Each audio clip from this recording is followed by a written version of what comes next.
evening, good afternoon from wherever you're joining from. Welcome, Aram.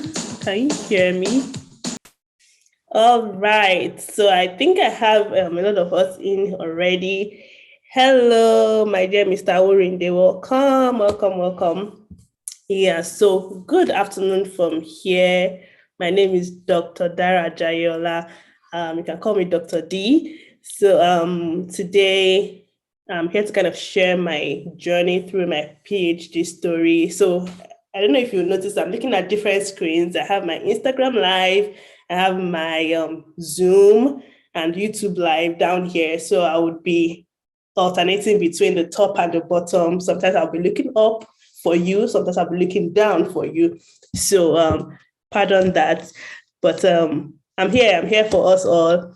And I want it to be a really interactive one because, see, I know some of us are international students like me. Some of us are, people who are kind of looking to go into PhD, and some people are just want to know what happened with my life and my story and journey, and that's fine too. So feel free to drop any questions that you have, and I would answer as we go along. This is meant to be like a fun, like gist kind of thing. So that's what we are doing here today. I'll tell you all the stories, as many as I can tell you within probably the next 45 minutes to an hour. So let's see how it goes. Welcome, B&B Human here. Orimola Ayodele, welcome. So like I said, I'm Dr. D, Dr. Dara Jaiyeola.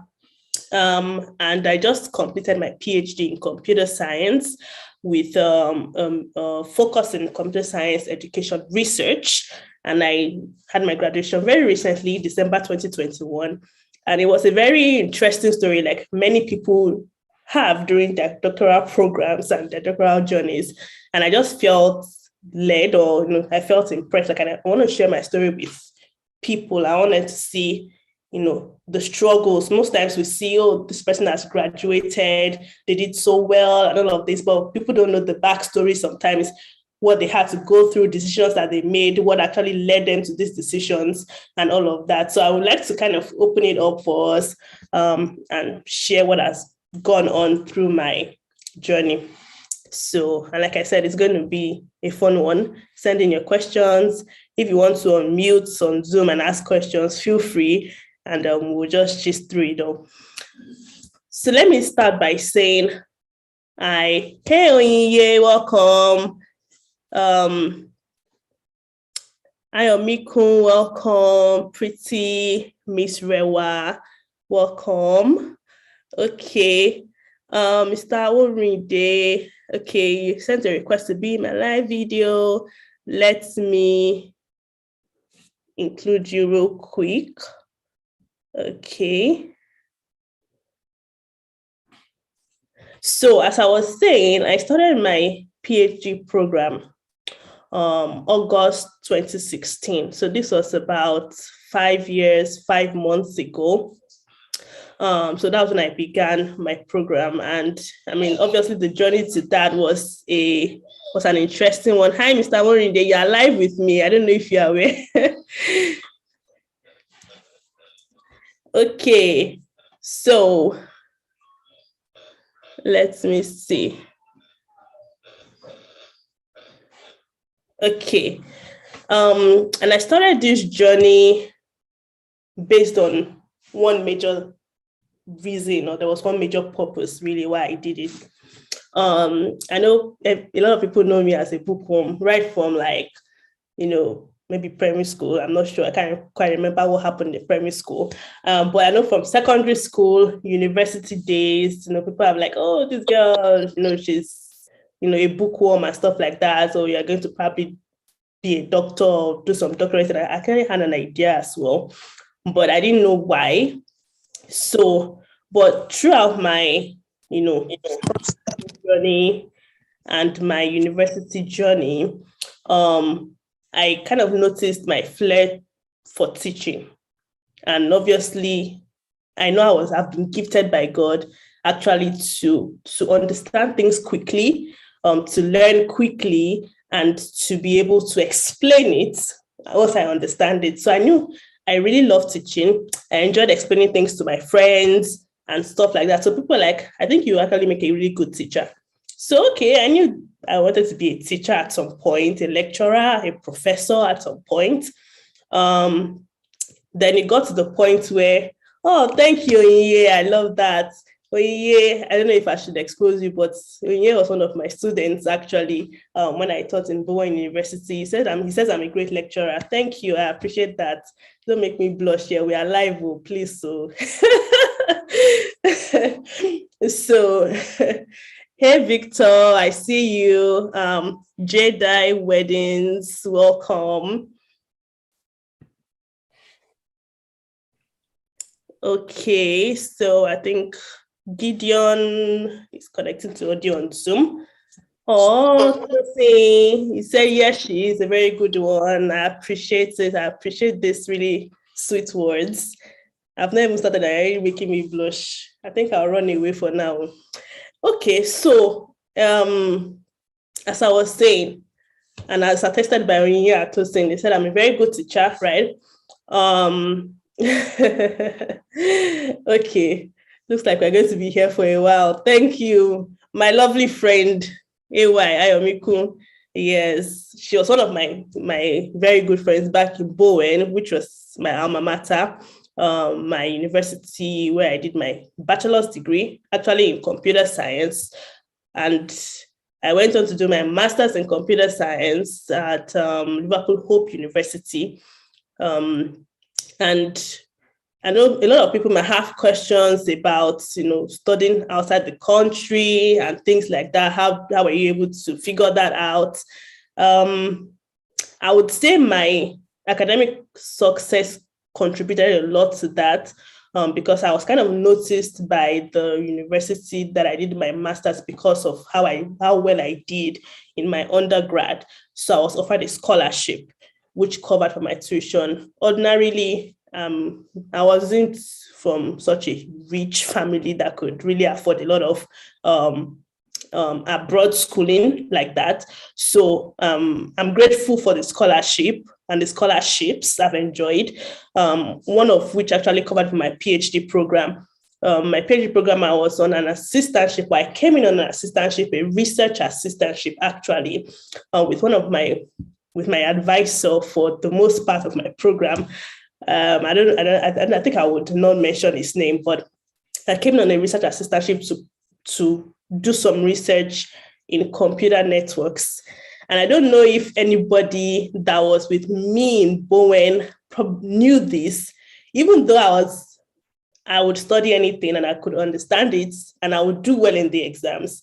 It didn't really mean I liked the subject. So for networks is one of those subjects I didn't really like from undergrad, even to my master's degree. But I found myself doing my PhD research. I got my research assistantship, which is like my funding for my PhD program in that area that I always did not like. Welcome, Ayodeji. Welcome, Tommy Singh. Yes, so Daviki, Laolu, welcome. So, as I was saying, I obviously didn't really enjoy networks, but because of the way God has blessed me, once I put effort to understand something, I'm able to get it and pass the exam. So, and I got funding in this same area, this computer network that I never really liked.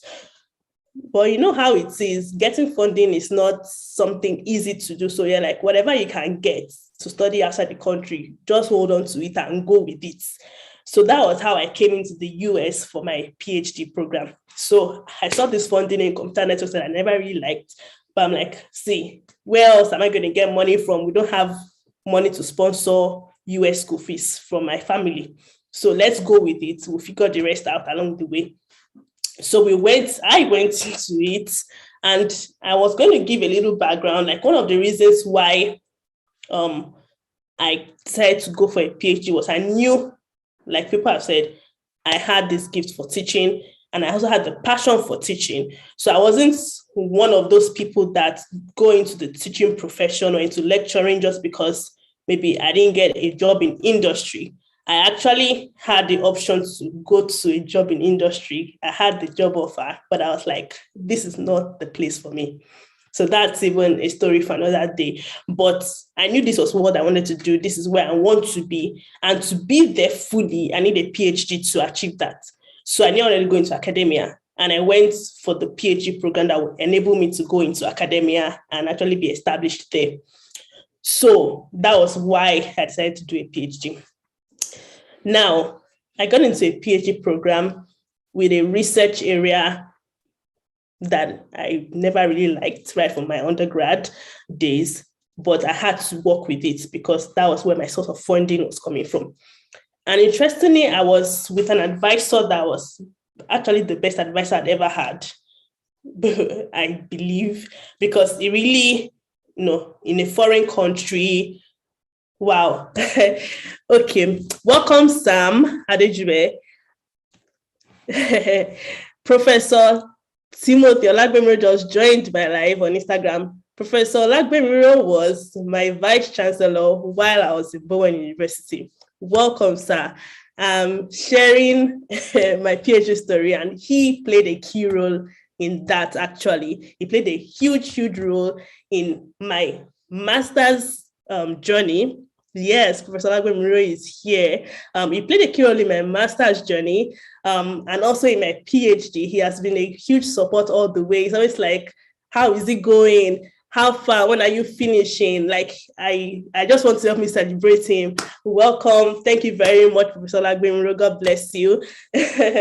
So, as I was saying, so I got into a research area in computer networks, and I kept moving on with it because I loved my advisor. He was very, very patient with me, saying that I really didn't understand how, the area was like. I struggled a lot coming into it. First of all, the particular area was very, very boring to me. I'm going to be really plain. It was so boring to me. I would struggle to understand it. And it was a very, very theoretical part of network. So it wasn't the more practical part, it was the more theoretical part. So I don't think I'm a person that loves a lot of abstract stuff. I like more practical stuff. So it was really, really boring to me. But he took his time. He would explain it to me, break it down to me. And, he was this kind of person that would push you, get some work done, and would have regular meetings. I really loved that relationship between me and my advisor. I think it was really the best one I'd ever had up to that point. I enjoyed it. But at some point, I began to think, do I really want to do my PhD in this abstract part of networks? Okay, let's assume I have to stay in networks because this is where my money is coming from. Do I want to stay in this area of networks? So I thought about it and I was like, I don't think so. So I was like, okay, I spoke with some of my colleagues in Mississippi State University, which is where I did my PhD. I just completed my PhD from. So, and interestingly, let me just drop this there as like a side note. That was the only place I applied to, Mississippi State University, when I was leaving Nigeria. Because after my master's, I came back to Nigeria. I went back to Nigeria to work with Bowen University. And then after I was done working for maybe a year and a half, I moved to Mississippi State University. I applied just to Mississippi State University, and I got in and got an assistantship. So I guess I might want to bust the myth that you might have to apply to like maybe 15 schools before you get admission. It's usually, it doesn't have to work like that every time. And let me also acknowledge the late Professor Adebiyi.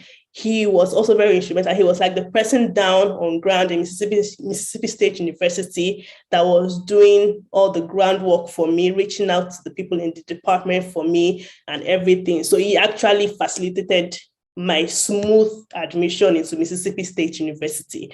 So let me say that as well. So going back to where I stopped, Emmanuel said, I have money. Which money now? Which money?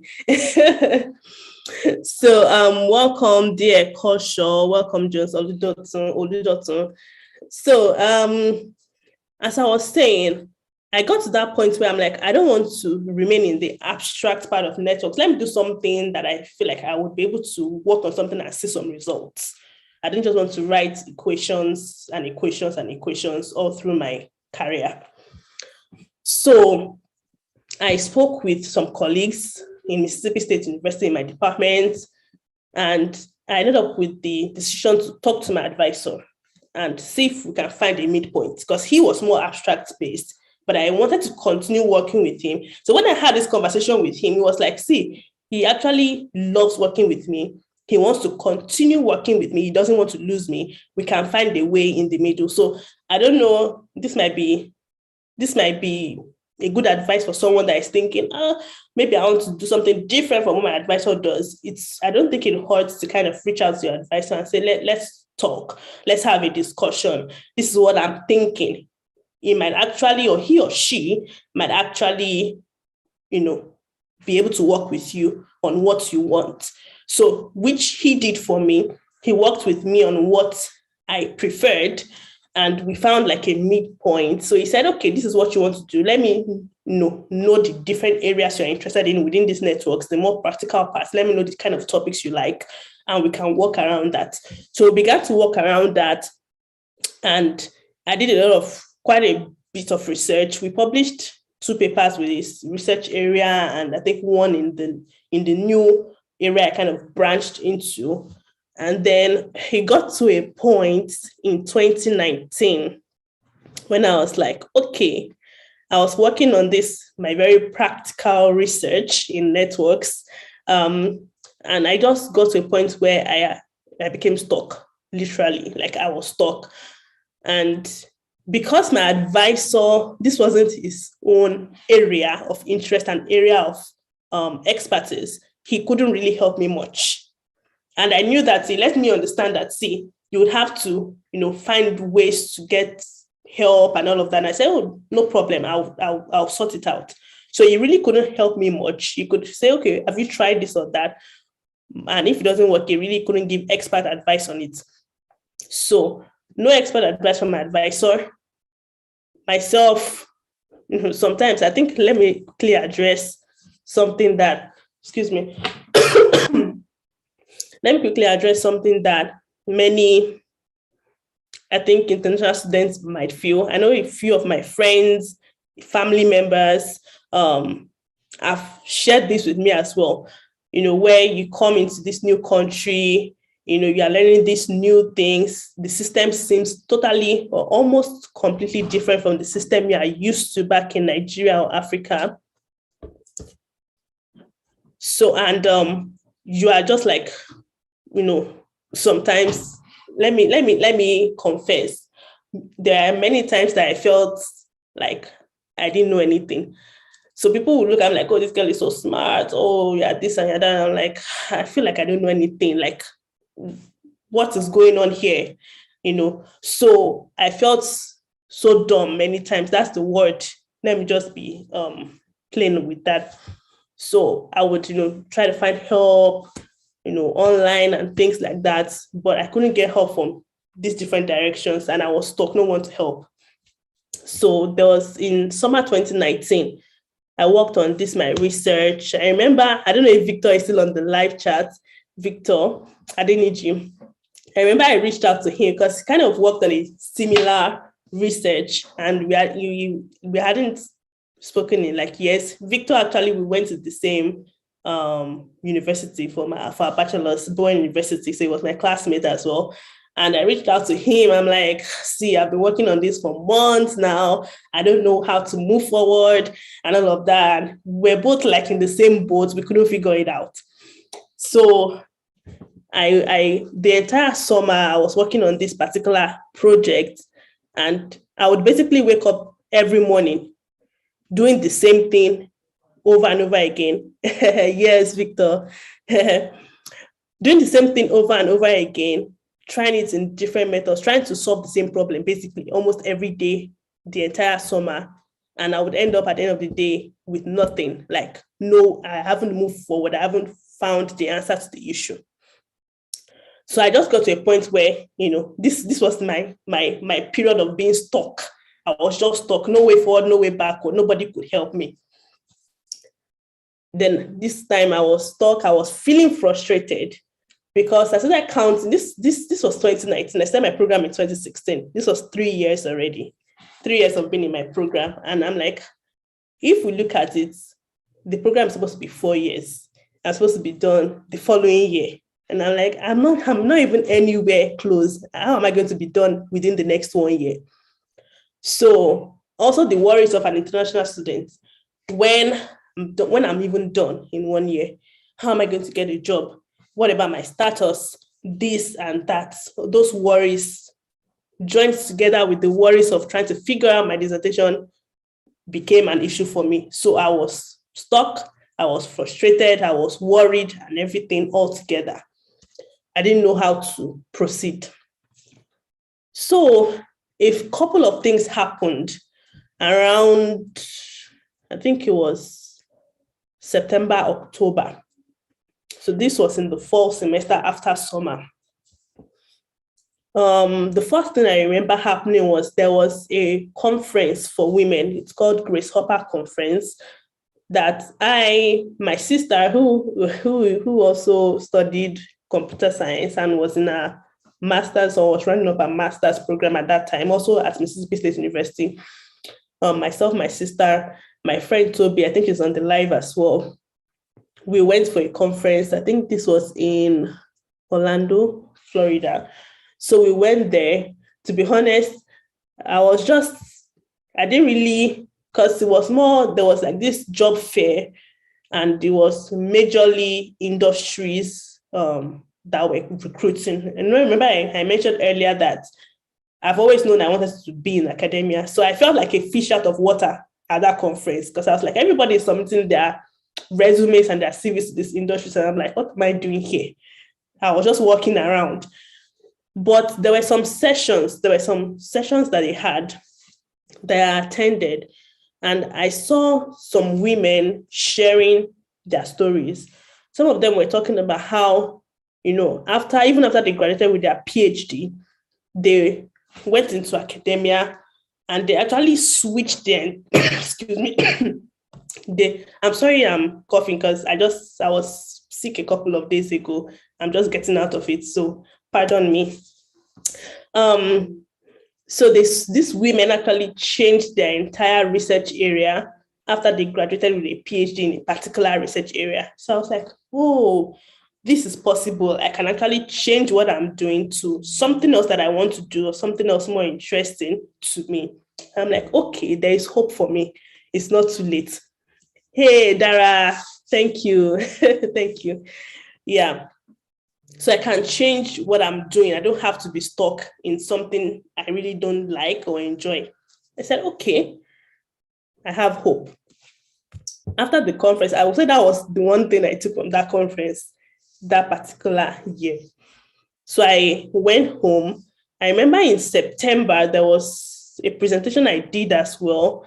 And on my way back from that presentation, my very good friend, Damlola, shared a program that was coming up with me. So a program that the woman I call my mentor, even though she's my mentor from afar, DDK, Debola Dejikurumi in Nigeria, there was a program that she was running. It was a free 5 days or a week-long program. So she told me about it, and interestingly, it was about that same October, November time. So I tuned into it, and it was a 7-module series. So she was just talking about, there were different topics. There was like money. There was, let me see if I can remember. There was just different things about like your purpose, finances, running a business, vision, and things like that in that series. But I got to module 2 of the 7-module series, and that module spoke so much to me, I couldn't move forward to the rest. So what happened in that module? In that module, the lady talked about how you've been created for like something more. You've been created for like a purpose. You have these dreams on the inside of you. You have these visions. you have these things you really want to achieve in life. You have this change or this difference you want to make in different spheres of your life, and how you cannot, like, life is short. Basically, you can't waste time. You have to start moving in that direction of your vision. So I was like, yeah, let me think about it. Right now, I'm stuck in something that I don't know what the next step is for me to take. I'm stuck in something that I don't like. I'm stuck in something that I have absolutely zero motivation for. And the actual dreams in my heart are kind of on the back burner. So back, this was what, October, November 2019. This was happening November 2019, thereabout. And back in 2017, toward the end of 2017, probably around December, I had this dream for like the education sphere, like back home in Nigeria, which is where I'm from, to actually make a difference. Because coming from there to here and seeing the difference in the educational system, especially in the tertiary sphere, there was just this huge difference, And I was like, what if we can do something to improve the educational system back home, so that we don't come from there sometimes feel less, or feel like we don't know much compared to some people here. What is the difference between both systems and what can be done? So this was like the dream that had been ringing in my heart from that 2017. But obviously I couldn't really do much about it because I had to finish my PhD. And I was hearing my PhD stuck right now. So I was like, okay, life is short. I have this dream in my heart to have my PhD. Maybe I'll finish my PhD first and I'll go on and see what else I can do. Maybe I'll do another PhD and then focus on that thing I really want to do. So I was like, okay, but why do I have to spend one more minute, one more day, one more month, one more year stuck in something that I don't, see a future in, stuck in something that is not even in line with the vision that I believe God has placed in my heart? So I was like, there's something that can be done about this. I should be able to do something about this. So I was thinking, if I decide to change my research area, like this lady's stories that I heard at the conference, what effects would that have on me? So I began to kind of weigh my options. I'm like, I have this wonderful advisor I'm working with currently. I'm going to, in a way, break his heart, because it's a mutual relationship, right? He enjoyed working with me. I enjoyed working with him, and he had been nothing but awesome to me. But on the other hand, I'm like, do I want to keep someone happy at the expense of my own fulfillment? That was a question I had to ask myself. Something else I had to also think about was my funding, which is a key thing for people who are studying outside the country. So my funding was tied to my advisor. And if I decided to leave my advisor, I was going to lose that funding, which, by the way, was 100% tuition coverage. So his funding covered 100% of my tuition, and it also paid me monthly stipends. So I had my tuition covered, and I was able to cover my rent and food and everything with the stipends. So if I was to leave him, I would have to source for a different, funding source. So I was like, okay, I have to consider that. And the other funding source would be like a teaching assistantship.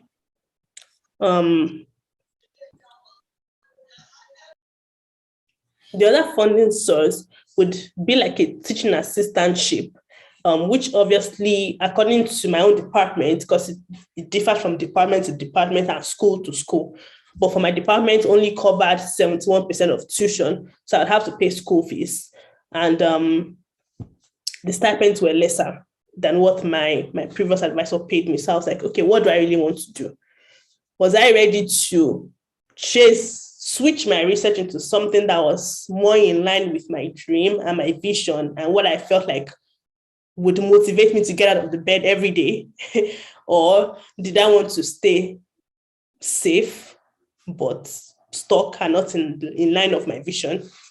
So I had to make that decision. So I took like this weekend where I was really in a very sober mood. I prayed, asked God for guidance. What should I do? What do you think? What direction do you think I should go in? Where do you want me to go, really?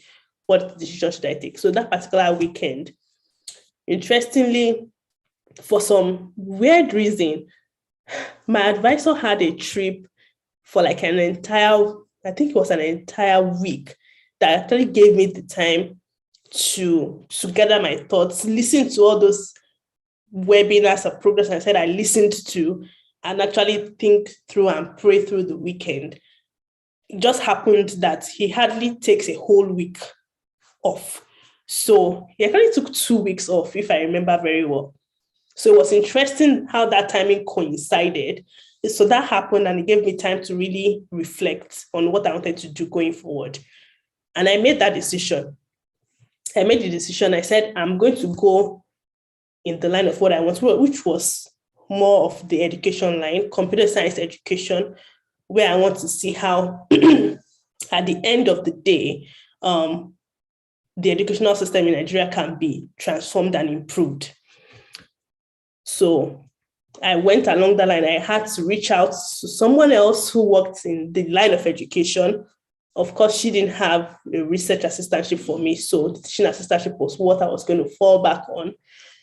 And thank God I was able to get a teaching assistantship, which meant for me, I had to have money from the stipends I would get. I would have to pay fees, which is very tight. But I'm like, I would take a pay cut and fees that I didn't have to pay before, with fulfilling my dreams, rather than taking a lot of money with not fulfilling my dreams and feeling unfulfilled and stuck. So I made a decision. I always tell my friends that when I spoke to my advisor about my decision, it felt like breaking up with a lover or like a someone you're in a relationship with. He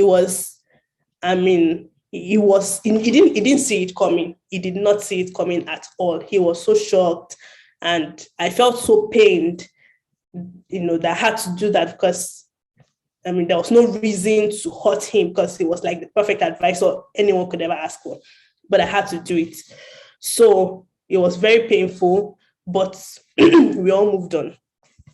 And then I switched into this new area. So this was the end of 2019. 3 years, in fact, by this time, 3.5 years of my supposedly 4-year program had already passed. And I'm here starting all over again, which is really crazy. Some of my friends were like, are you sure you are supposed to do this? Someone was like, why don't you just finish up this particular program? Then you can go into this new thing you want to do. Others were like, well, I knew this is what you really want to do. So yeah, it's about time, go for it.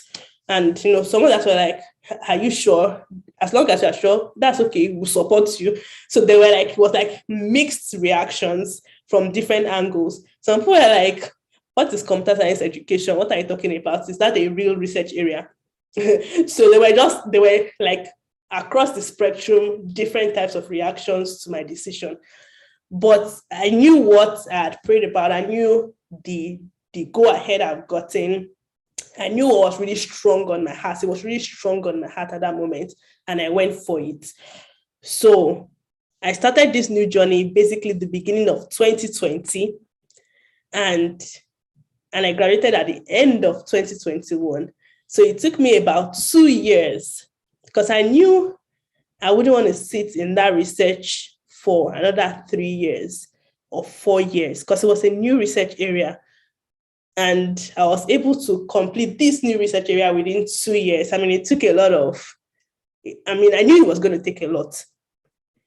And at the point of my decision, I had to decide, do I want, it's a matter of whichever area I decide to go with, they're both hard. Life is generally hard, whatever you decide to do. But like they say, choose your hard. Which hard do you want? Do you want the hard of being stuck in something that you absolutely don't like? Or do you want the hard of actually grinding in what you actually want to do? So I had to choose my hard, and I chose my hard in doing what I really wanted to do. So 2020 was me just like grinding away. The pandemic actually helped me to sit in and do a lot of research into my work.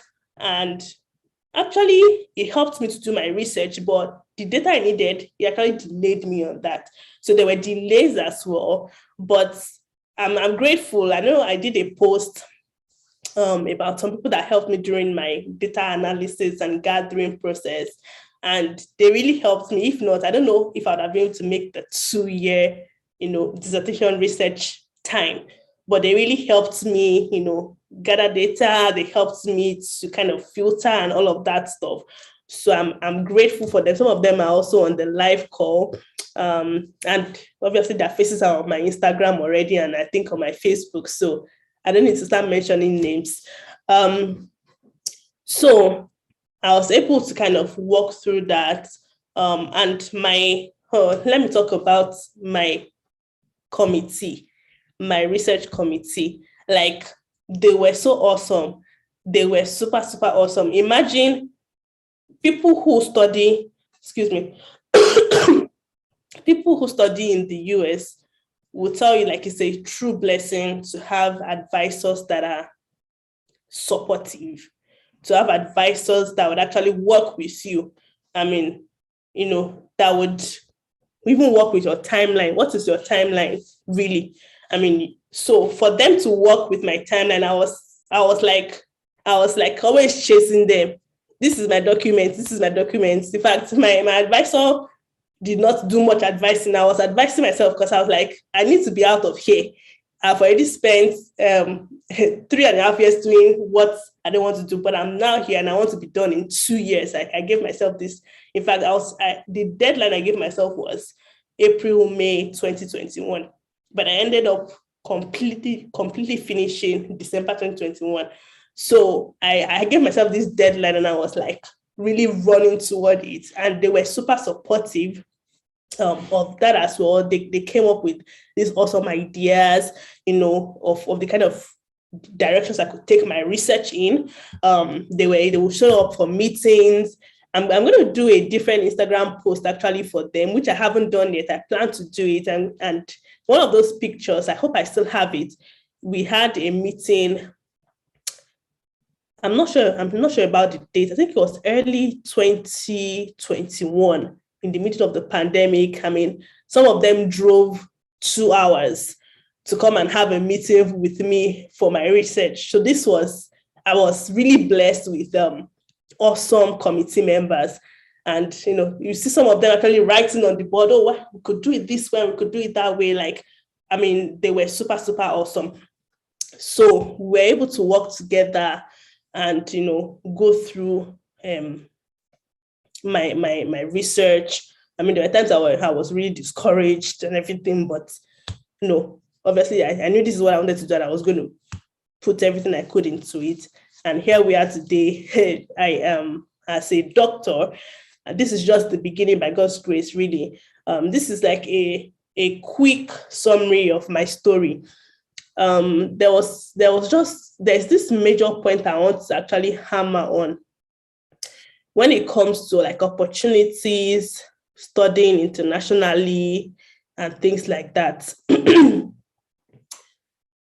And many times, I would say we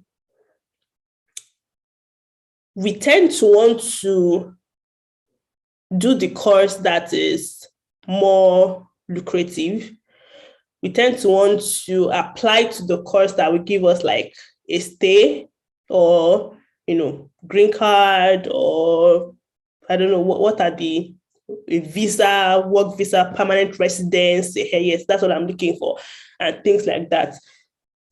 My experience kind of taught me something, which was, instead of chasing after what will give me funding, or what will give me permanent residence, or what will give me a lucrative job, I learned that if I decide to chase after what is on my heart, like what makes my heart beat, what makes my heart, jump for joy. What gives me passion and fire and these great problems that I want to solve in the world and these great contributions that I want to make. If I focus on these visions and dreams in my heart and going in the direction of those visions and dreams, I realized that these other things that we always try to tailor our decisions towards would happen more easily.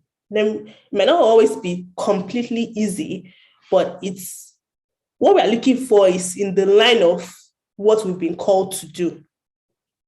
So the work visa or the permanent residence or the lucrative job, it's in the line of that vision that is really beating on your heart. That's what I've learned. So if you follow the path of I know this is where God is leading me to, this is what God wants me to do.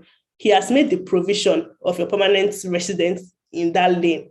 He has made the provision of the job he's going to give you in that lane. He has made the provision of the funding you're going to have in that lane, and the support you're going to need in that lane, the connections you're going to need in that lane.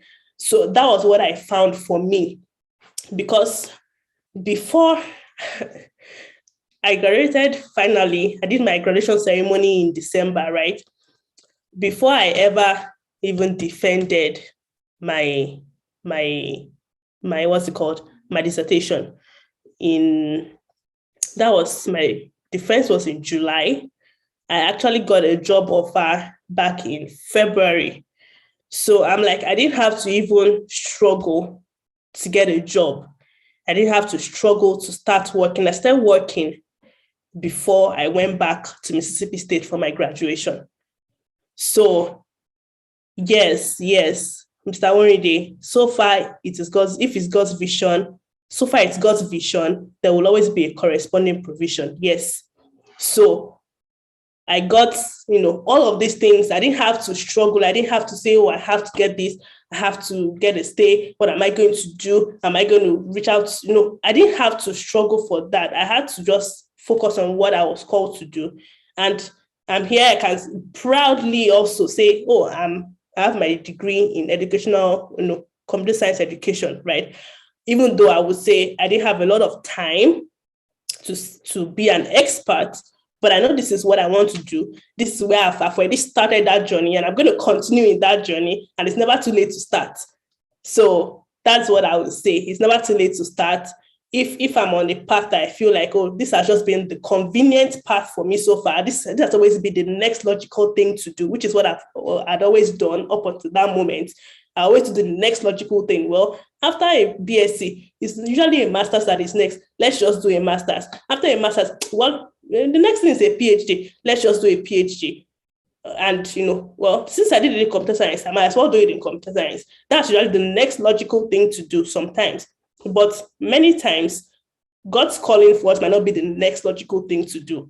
So it might not be logical, it might not make sense to us sometimes. But once we decide, once we get to know what our next step should be, and we go in that direction, everything else that would usually hustle for is on that path already, waiting for us as we go on it. So that's kind of like that's my general story. So I don't know if we have any. I'm seeing some, thumbs up. Abiodun says I agree. Abiodun, also thumbs up. Welcome to everyone who has been joining. I've been sharing my story. Mommy Aroyewu, thank you. I see you. Omolola, I see you. Ayo, yes, I see you as well. Team Ziema, I see you as well. The Rebuilders, Tinaye, FB Cook, Eleri, I see you. Okay. Yes. So this is basically the summary of my story. I don't know if you have any questions. I know there's a lot of things that I've packed, or there are a lot of things I've packed into the story. There's like international students, Palava, moving from Nigeria to a new country to study, studying, looking at your path, what path you want to go in, changing research areas. So if anyone has any questions for me, maybe some clarity or something they want to ask that I haven't covered, I'll be happy to answer any questions.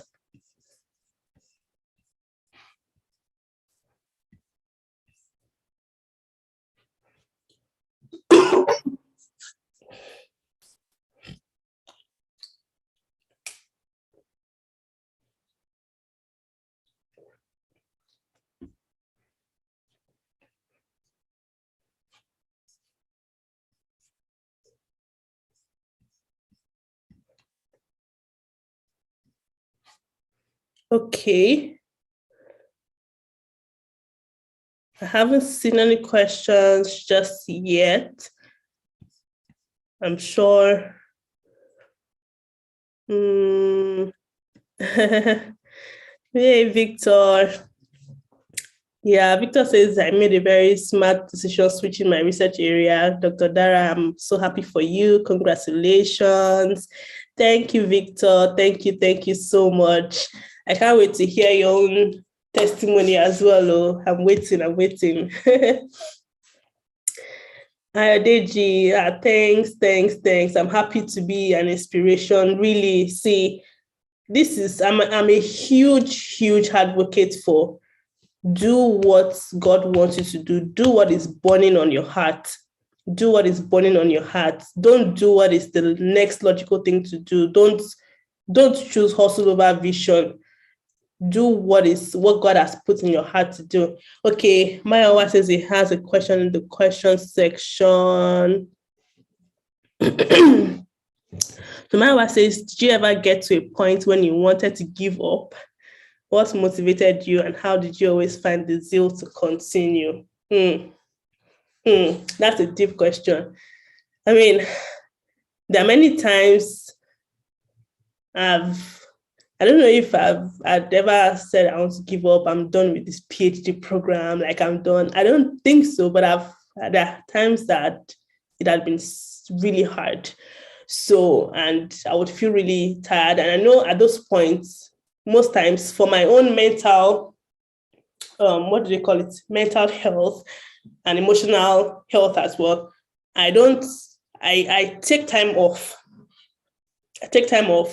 During those periods. So there were times during my coursework, because we do courseworks as well, during my coursework when, I had, I've had a lot of even non-research related difficulties while also doing, my coursework and research and everything.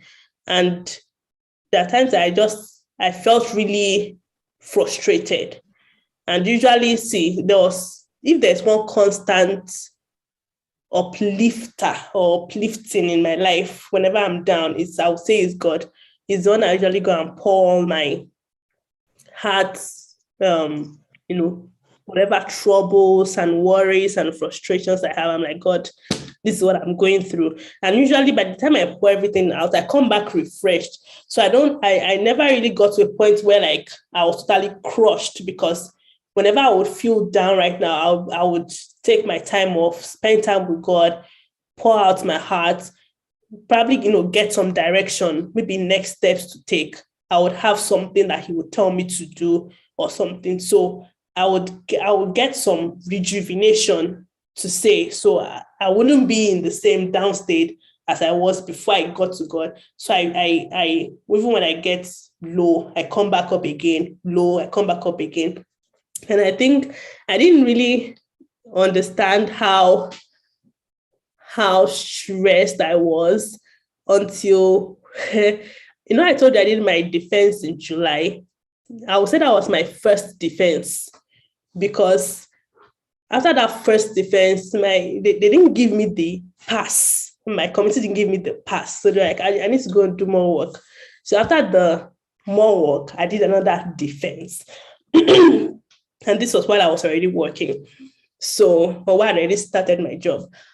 So this second defense, after the defense, and when they went to deliberate and all of that, by the time they came back and said a yes, I actually see people that don't know I'm not usually that emotional. I don't usually cry and all of that stuff.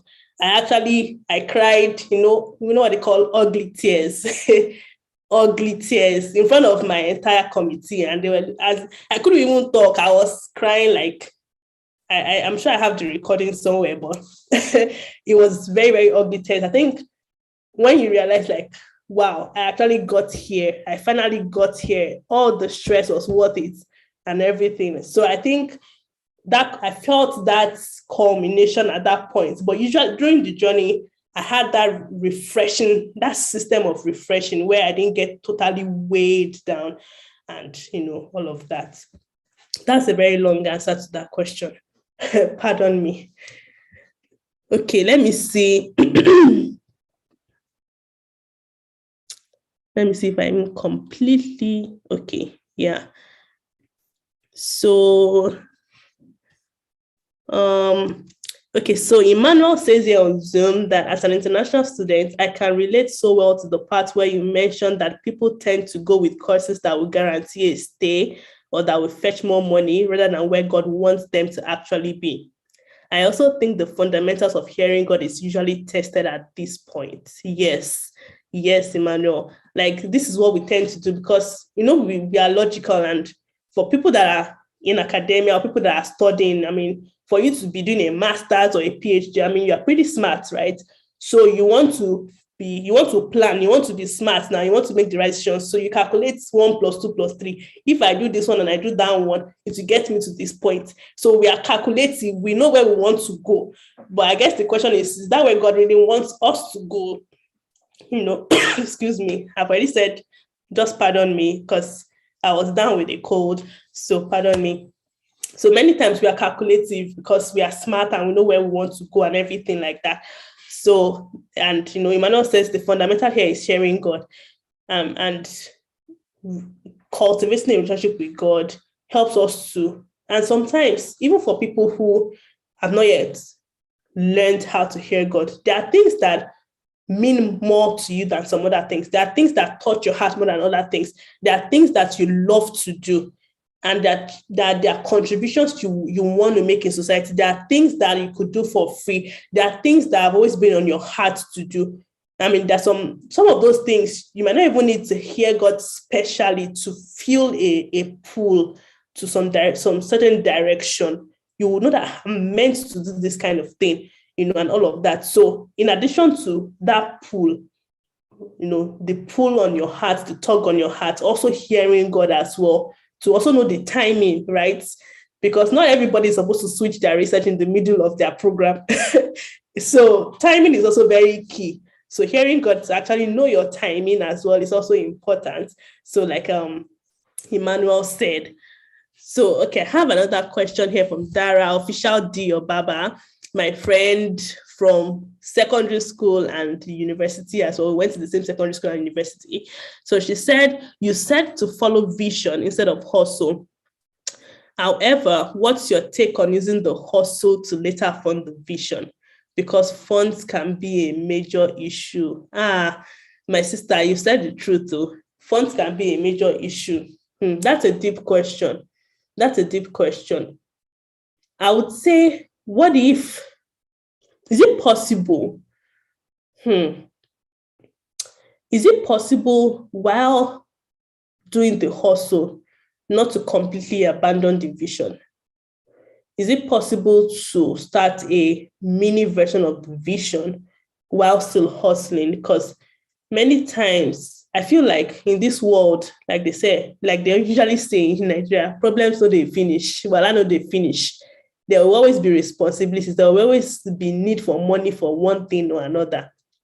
So what if we start division in a little way? What if, we can get the free versions of the dreams, maybe free stuff online where we can start kind of building those things.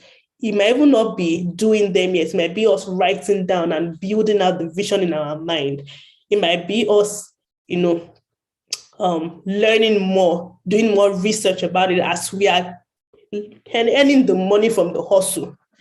So like don't I would like what I'm trying to say is don't abandon the vision while following the hustle. If you can still keep fanning the flames of the vision alive, so that you are like, okay, there's somewhere I'm going to when I'm still trying to make the money or trying to make the provision. And I think at the end of the day, let us still talk to God as well, because most times we try to struggle for what God has already maybe provided for us easily in a different way. He might want us to go a different route where we won't have to struggle so much for the funds.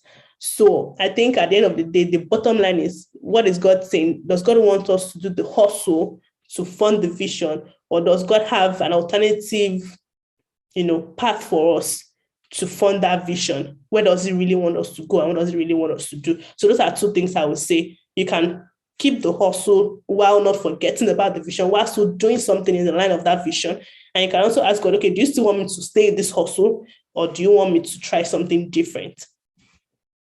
Abiodun says here, how did you balance your social, spiritual, and academic life?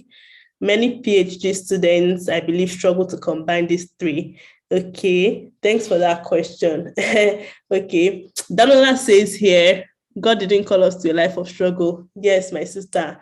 See, I always say this thing, even in the Bible, the book study we just completed recently, the day one, I was like, see, we're made to live an easy life.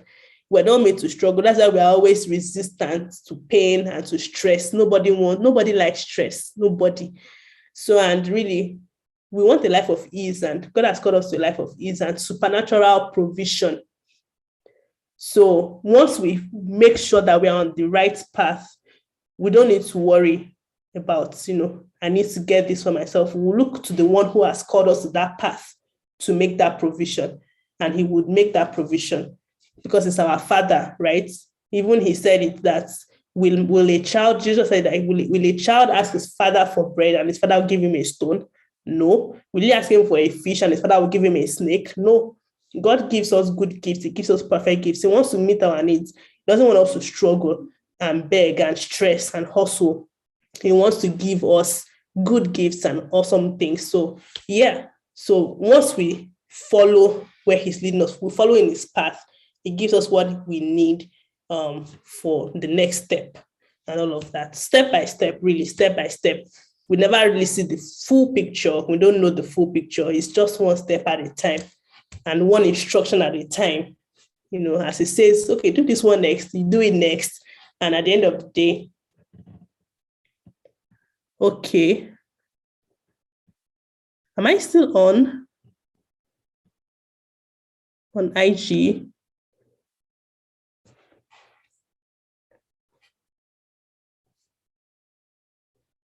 I think I'm going to end this IG live and then come back.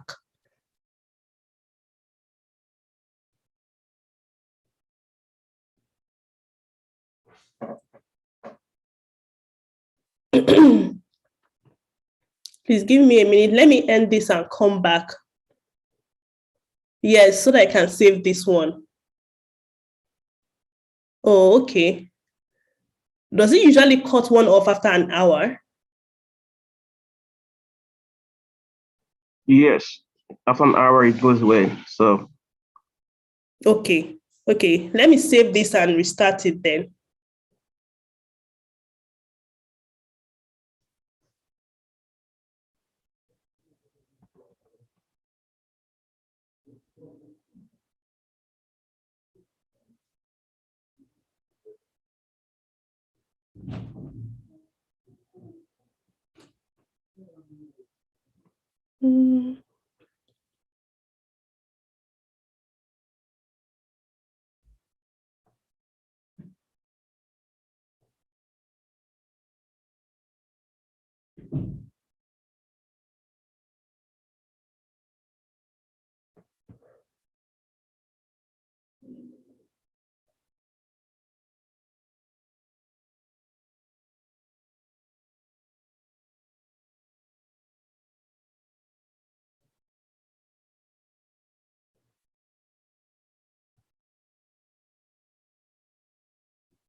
Okay, so I just restarted my Instagram live, and I'm still here on Zoom and on YouTube. Okay, all right. So I stopped at Abiodun's question where he says, how did you balance your social, spiritual, and academic lives? Many PhD students, I believe, struggle to combine these three. Yeah, social, spiritual, academic. Okay. Something interesting about, let me talk a little about social, excuse me, is that I've always not, maybe because I'm an introvert, I never, growing up really, I haven't had a lot of a social life, not much. Even my undergrad, I wasn't usually social. Many of my classmates can testify. I see PKB here on my IG live right now, Yemi on my Zoom. Yeah. So Victor on my Instagram as well. I wasn't always that out there involved in activities back in the university and everything. So I was always like school, hostel, church, and all of that. So I would say right from time I had my spiritual and academic a little balanced because I grew up in a Christian home and I knew the value of a relationship with God. And even with that, coming to the US, even that relationship with God, understanding how it works, that even grew.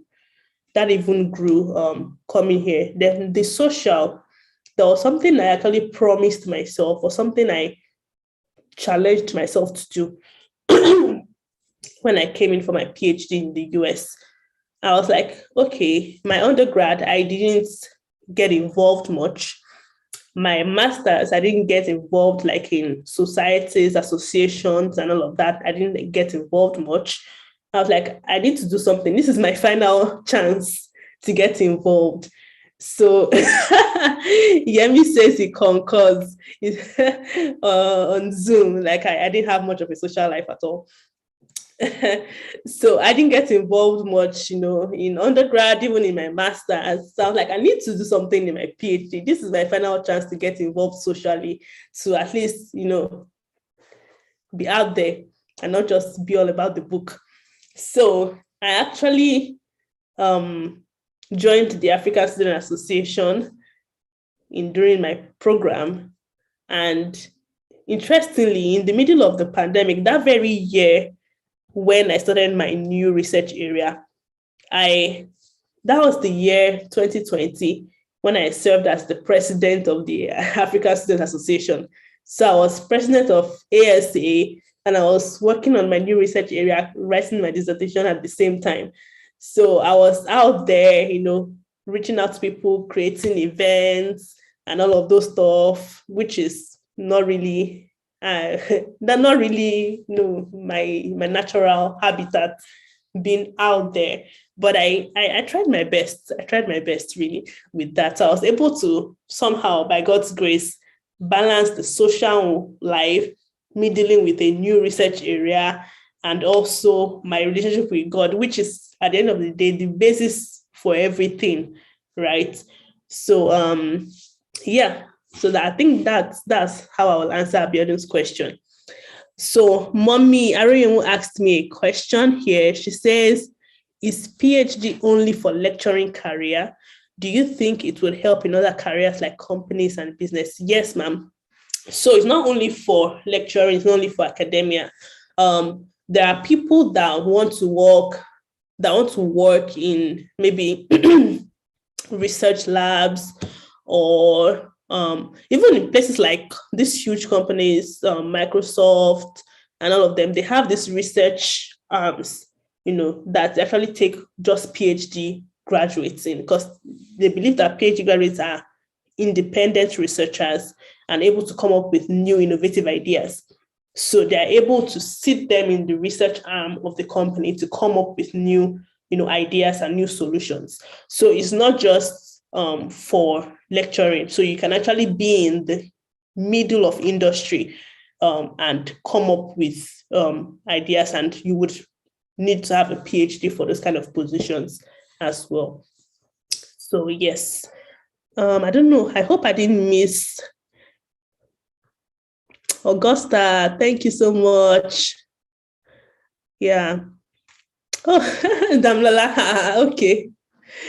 Yeah, okay. Sorry, it's Damlola. It is not Momari.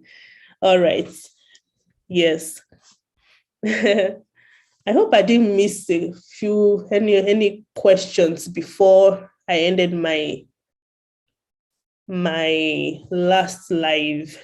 Please, if you sent in a question toward the end of the previous live session that I didn't answer, can you please resend so I can answer it?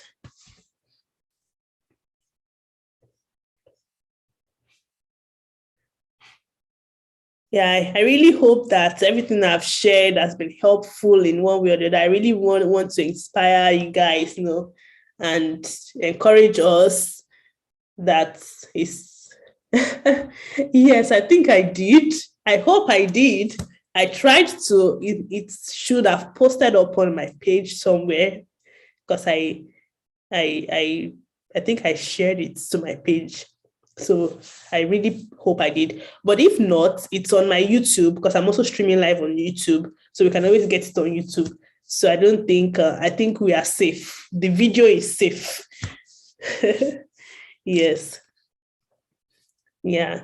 So I mean, one of the major reasons for doing this video is not just to tell my story, but for my story to actually help others as well. Because I'd had a couple of conversations before sharing my story with a couple of people that they were like, they didn't believe how similar our stories were. They were like, what? This is my story.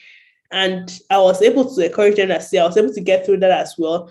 I was able to do what I decided I wanted to do. I was able to, get out of feeling less, or feeling like I didn't know anything or know much compared to some other people. And I was able to say to myself, see, okay, yeah, these people are good at this. Maybe I'm not good at that because of my background, or maybe because it's not just something that I'm interested in, or maybe something I've not really worked on. Because if I decide to work on it as well, I'll be good at it, right? But there's some things I'm good at. I can start focusing on the things I'm good at. I'm good at this thing. I know I'm good at teaching, and I'm going to focus on my teaching.